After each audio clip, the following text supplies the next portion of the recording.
다음 영상은 비트마인 의장 텀 리가 토큰 2049 싱가포르 무대에서 발표한 주요 내용을 번역하고 그에 대한 저의 생각을 함께 정리한 것입니다. 이번 발표는 비트코인과 이더리움의 미래 흐름을 통찰할 수 있는 중요한 시점을 제시하고 있습니다. 만약 여러분이 비트코인과 이더리움을 중심으로 펼쳐질 크립토 경제의 방향에 대해 아직 확신이 없다면 이 영상을 꼭 시청해 보시길 권해드리겠습니다. 우리는 암호화폐에 대해 글을 써온 지 약 9년이 되었습니다. 그때 비트코인은 963달러였습니다. 2025년 9월 26일 기준 보시다시피 비트코인은 가장 오래된 자산으로 100배 넘게 상승했습니다. 이는 65배 오른 엔비디아 수익률의 2배, 그리고 같은 기간 금의 3배 상승률을 압도한 결과입니다. 참고로 이더리움은 비트코인보다 더 좋은 성과를 보이며 500배의 수익률을 냈습니다. 본격적으로 이야기를 해보죠. 제가 2025년이 근본이제 이후 가장 큰 거시적 전환점이라고 말하는 이유를 이해하기 위해선 1971년으로 돌아가야 합니다. 그해 달러는 완전히 합성 자산이 되었습니다.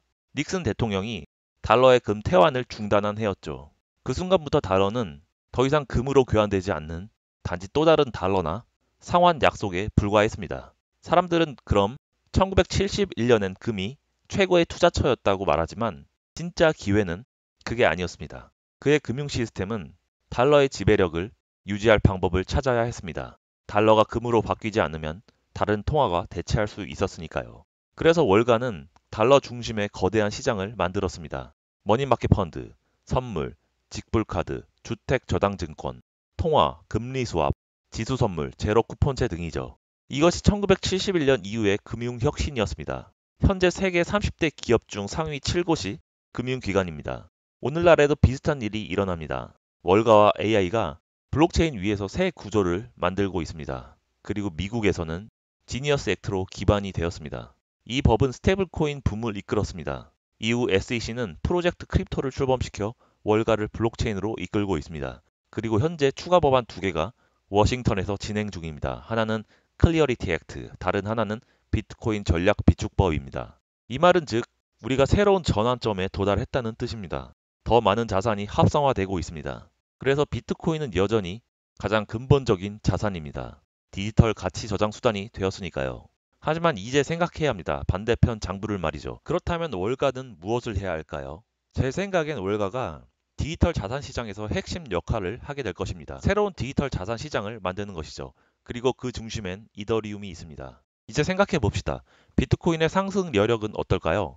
금이 온스당 4,000달러고 5,000달러까지 오른다고 하면 우리는 비트코인과 금의 비율을 생각해 봐야 합니다. 비트코인의 네트워크 가치 중 금과 유사한 부분은 얼마일까요? 그게 10%라면 비트코인은 14만 달러가 됩니다. 하지만 그건 너무 낮죠. 결국 비트코인은 금의 가치를 따라잡거나 초과할 것입니다. 그렇게 계산하면 비트코인은 140만에서 220만 달러에 이를 수 있습니다. 그래서 우리는 여전히 비트코인에 매우 낙관적입니다. 이제 다른 흐름을 생각해 봅시다. 곧 전개될 이야기입니다. 월가는 혁신을 이어갈 것입니다. 향후 10에서 15년간 블록체인 위에서요. 그 흐름 속의 한 축은 이미 시작된 스테이블 코인의 이야기입니다. 즉 토큰화된 달러죠. 이것은 1971년과 비슷한 전환점입니다. 이제는 주식, 신용, 부동산, 평판 등 모두가 토큰화되는 시대가 오고 있습니다. 나아가 지식 재산까지도요. 경제에서 가치로 평가되는 모든 것입니다. 그리고 앞으로는 보이지 않는 가치들, 데이터, 로열티, 리워드 등이 블록체인에서 화폐처럼 거래될 것입니다. AI와 인간 인증까지 포함해서요. 암호화폐 위에서 많은 일이 일어날 겁니다. 그리고 우리는 이미 이더리움이 스테이블 코인 덕분에 챗 GPT의 순간을 맞이했다는 것을 알고 있습니다. 여기 다양한 기업들이 있습니다. 모두 스테이블 코인을 개발 중이죠. 왜 미국 정부가 스테이블 코인에 그렇게 관심을 가질까요? 그건 1971년과 같습니다. 합성 달러의 힘을 지키려는 이유죠. 현재 달러는 GDP의 27%이지만 전 세계 중앙은행의 57%가 달러를 보유합니다. 이 수치는 월가의 노력이 달러를 글로벌 기준으로 만든 성과를 거두었다는 것을 의미합니다. 금융거래의 88%가 달러로 이루어집니다. 그리고 스테이블 코인은 사실상 100% 달러 기반입니다. 따라서 토큰화된 합성 달러로 이동하면 달러의 지배력은 더 강해질 수 있습니다. 스테이블 코인은 지금도 세계 12위의 미 국채 보유자이며 보유 규모는 약 2,800억 달러입니다. 미 재무장관은 4조 달러 시장으로 성장할 거라 봅니다. 스테이블 코인이 1조 달러 이상 보유하게 되면 세계 최대 국채 보유자가 될 것입니다. 그 시점은 멀지 않았습니다. 또 하나 중요한 점은 기업이 블록체인 위에 사업 구조 자체를 바꾼다는 것입니다. 그로 인해 더 효율적으로 변하죠. 덧붙이자면 AI는 여기에 어떻게 연결될까요? A16G는 백서를 통해 11가지 사례를 제시했습니다. AI와 블록체인을 결합해 만들 수 있는 것들이죠. 그중 몇 가지를 보겠습니다. 3번은 월드코인과 같은 인간 증명 시스템, 6번은 AI 기반의 앱 동기화입니다. 제가 착용한 유클리터 기기가 좋은 예이죠. 이 기기는 이산화탄소 수치를 측정합니다. 이상적인 수치는 420이며 지금은 980으로 꽤 높습니다. 이 수치가 600을 넘으면 중요한 결정을 내리지 말라고 하죠. 좋아요. 그럼 이런 질문을 받습니다. 월가가 블록체인에 올라타면 뭐가 좋을까? 사람들은 은행도 잘 돌아가는데 왜? 라며 묻습니다. JP 모건이 더 벌 수 있겠어? 라는 식으로요. 하지만 본질적으로 블록체인 기반 기업은 더 수익성이 높습니다. 예를 들어 테더는 5천억 달러 가치로 자금을 유치 중입니다. 세계 12대 은행을 보면 테더는 두 번째로 큽니다. 놀랍죠? 테더는 뱅크 오브 아메리카보다 50% 큽니다. 뱅크 오브 아메리카는 거은행입니다. 시티그룹의 2배, 모건 스탠리의 2배입니다. 골드만삭스보다도 큽니다. 흥미로운 점은 테더의 직원 수를 보면 JP 모건은 시총 8,690억 달러에 직원 31만 명이 있습니다. 직원 1인당 280만 달러 가치죠. 테더는 직원이 150명 뿐입니다. 직원 수가 얼마나 적냐면 아마 JP 모건의 6월 신입 애널리스트 기수 정도일 겁니다. 즉 테더는 직원 1인당 33억 달러의 가치를 냅니다. 이게 핵심입니다. 블록체인 기반 기업인 테더는 퍼블릭 체인만으로도 150명으로 JP 모건급 가치를 냅니다. 이것이 증거입니다. 월가를 블록체인 위에 재구축하는 것은 매우 수익성이 높습니다. 이제 흐름을 나누어 이야기해보죠. 이것이 이더리움에 왜 유리한지입니다. 그리고 디지털 자산 트레저리 관점에서도요.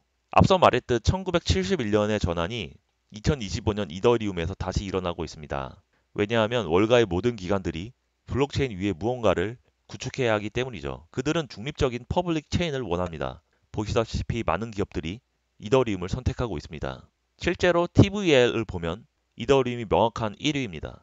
전체 TVL이 68%를 차지합니다. 그리고 TVL은 항상 이더리움 가격의 바닥 역할을 해왔죠. 최근 스위프트 또한 발표했습니다. 온체인 마이그레이션 실험을 이더리움 레이어 2 위에서 진행한다는 내용이죠. 즉 스위프트도 보여주고 있습니다. 폐쇄망이 아닌 퍼블릭 체인을 원한다는 점을요. 또 AI 분야에서도 많은 논의가 있습니다. 이더리움이 AI 제품을 올릴 기반이 될 거란 점이죠. 자, 이것이 무엇을 의미할까요? 이더리움의 2018년 이후 가격 흐름을 봅시다. 2021년에 최고점을 찍었고 그 후 큰 조정 구간에 들어갔습니다. 지난 4년간 말이죠. 이제 그 구간을 돌파하기 시작했습니다. 이제 조정 구간을 보면 2018에서 2020년에도 비슷했습니다. 그 후 90달러에서 4,866달러까지 50배 이상 상승했죠. 이번 사이클의 저점은 1,385달러였습니다. 그렇다면 앞으로 어디로 갈까요? 이 차트는 전혀 약세가 아닙니다. 오히려 강세 신호입니다. 또 하나 주목할 점은 비트코인 대비 이더리움의 비율입니다. 현재 약 0.036입니다. 평균은 0.047 수준이고 2021년 고점은 0.087이었습니다. 이 수치들은 중요합니다. 이더리움은 지금 2025년의 전환점을 1971년처럼 맞이하고 있기 때문이죠. 이더리움 비율은 최소한 이전 고점인 0.087까지 회복할 것입니다. 그럼 이건 어떤 의미일까요? 비트코인 가격을 보면 올해 말 최소 25만 달러까지 도달할 것으로 보입니다. 이더리움 비율이 0.0479로 회복한다면 이더는 약 12,000달러가 됩니다. 만약 2021년 고점까지 간다면 충분히 가능한 시나리오입니다.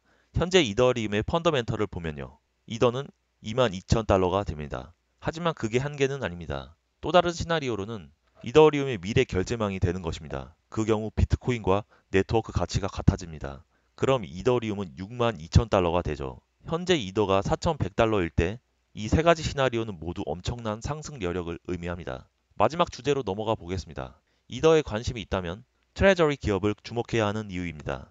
우리는 비트마인 웹사이트에 매달 이것을 공개합니다. 이더리움 트레저리의 목표는 주당 보유 이더를 늘리는 것입니다. 주식을 발행해 자금을 모아 더 많은 이더를 사는 방식입니다. 참고할 사례는 마이크로 스트래티지입니다. 주가가 13달러에서 335달러를 올랐죠. 비트코인을 사기 위해 지분을 발행했습니다. 마이크로 스트래티지는 시작한 지 5년 만에 비트코인은 10배, 하지만 그 주식은 25배나 올랐습니다. 트레저리 전략으로 비트코인을 능가한 셈입니다. 비트마인은 이 전략을 따르고 있습니다. 현재 세계 2위 이더리움 보유 기업입니다. 자금 조달 속도도 마이크로 스트레티지보다 빠릅니다. 또한 시장 유동성이 매우 높습니다. 미국 주식시장 거래량 26위에 오른 정도죠. 하루 26달러, 비자보다 많이 거래됩니다. 이 주식은 하루 거래량만 봐도 마블 테크놀로지와 아이언 큐 같은 기술주와 맞먹어야 할 정도입니다. 이 점이 비트마인의 큰 장점이죠. 왜냐하면 전 세계 약 200개 트레저리 기업 중에서 비교해 보면 마이크로 스트레이지와 합쳐 트레저리 거래의 84%를 차지합니다. 기관 자금이 흐르는 곳이 이런 기업들입니다. 트레저리 자산을 보유한 회사들의 주식으로 자금이 유입되고 있습니다.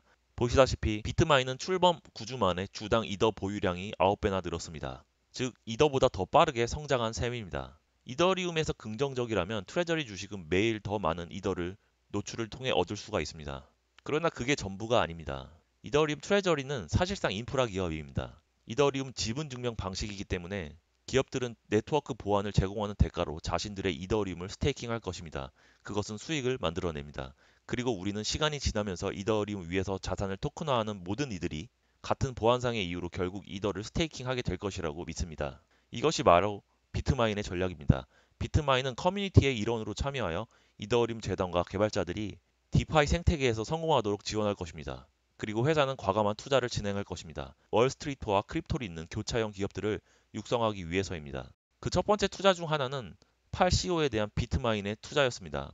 팔CO는 오브스 및 월드코인 프로젝트와 관련되어 있습니다. 저는 암호화폐 산업에는 밝은 미래가 있다고 생각합니다. 우리는 이더리움이 이 모든 것이 구축될 중심지가 될 것이라고 믿습니다. 감사합니다, 여러분. 오늘 여러분께 도움이 되었기를 바라겠습니다.